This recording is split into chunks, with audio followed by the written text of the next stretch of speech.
Let's go next to Jessica from Indiana. Jessica, welcome back to the Hello. program. What's on your mind today? Hello. Well, thanks for having me back. I was currently writing this up so that I didn't have to say it on the fly, but you got me halfway through it, so apologies. Something that I've been noticing while watching political YouTube for a while, on both conservative YouTube and leftist YouTube, is the titling. You see titles from, let's say, Midas Touch, like Trump's creepy lawyer told to shut up by federal judge at trial, or appeals court judge. Uh, you get my point. Or videos like yours, for example. Hmm. Let's pull them up. Sorry, In other videos words, like yours people that. are using provocative YouTube titles, myself Mm-hmm. included. Sounds to be the basis of your question, right? Yeah, and I noticed that I've been hate watching conservative YouTube for longer than I've been watching leftist YouTube, Yep. and the conservatives do the exact same thing. Right. I this is kind of confrontational to just leftist YouTube in general, but why are we doing the same thing as them? Well, people who make videos want to increase the number of people that watch the videos, right? If Mm-hmm. I make a video and you say to me, David, would you rather 1 million or 100,000 people see it? I would say, well, if I'm going through the work of producing the video, I'd rather 1 million people see it rather than 100,000. One of the ways that this is done is by following the trends of titling and thumbnails and different things Mm-hmm. such that you will garner interest from people. I don't think there's anything fundamentally wrong with it up until the point at which your titles don't reflect what's in the content of the video, right? So if I were Yeah. to have a video of Trump saying, we won in 2020, and I title the video Trump kills a Vivek supporter on stage, right? That would Mm-hmm. just be straight up completely wrong and dishonest, etc. To the extent that we're playing up the emotion of events or using provocative language. I mean, it just sort of is what it is. We don't do it with our podcast episodes because Yeah. the way you succeed on podcasting is different.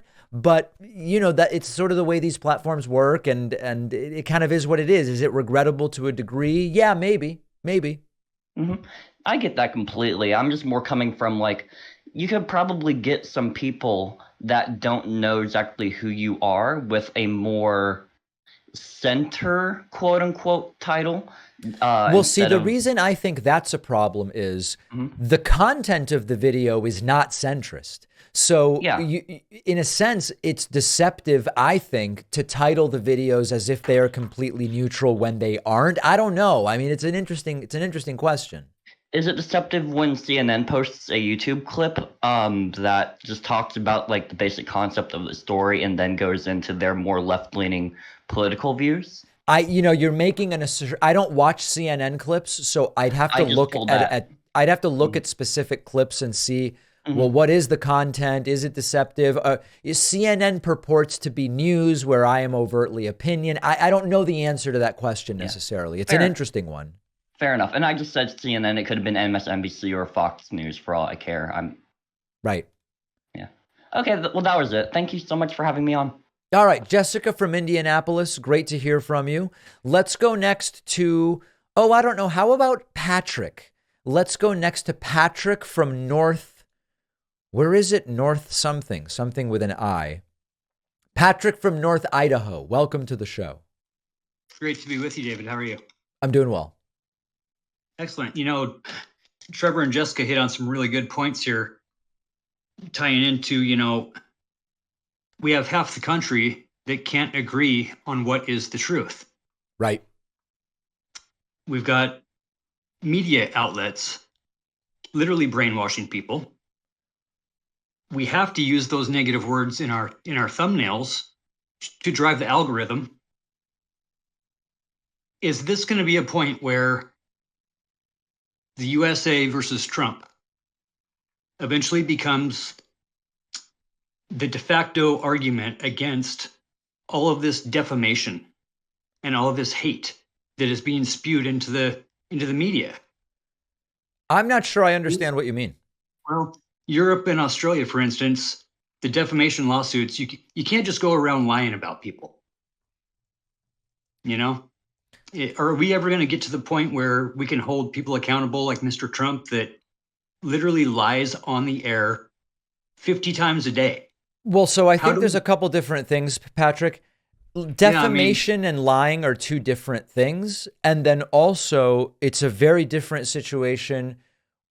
Defamation includes defamation includes that this is having an impact on the person you're saying it about. So like Patrick, if you were to say a lie about Trump on my show, Trump wouldn't be able to show that you damaged him in any way. Whereas on the other hand, when Trump says things that aren't true about E. Jean Carroll, if E. Jean Carroll is able to demonstrate that because of who she is and because of who Trump is, that she was damaged by it, now you're talking about defamation. But so that's one aspect of this. The other aspect is that lying on TV isn't defamatory. And so I don't know that we're, one of the things about some of the indictments of Trump is that they say Trump is allowed to lie. It's sure. other things that are against the law. Are you suggesting the law should be changed on lying? Just in the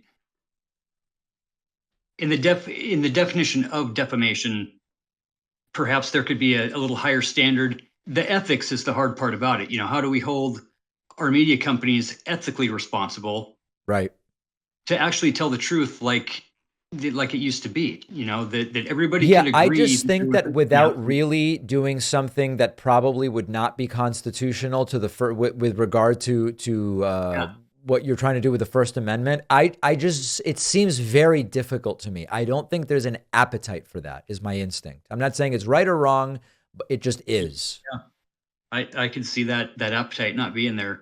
Yeah. And with the Federalist Society and Project 2025 and everything like that is finally coming out in the open. I just say we got to push back and get the numbers as high as we can and make this an absolute blue flush. Right. So, all right, Patrick from North Idaho, thank you so much for the call. Let's take a very quick break. If you're holding on to chat with me, just hold on a little bit longer because we're going right back to Discord and we'll hear from a few more people in a moment.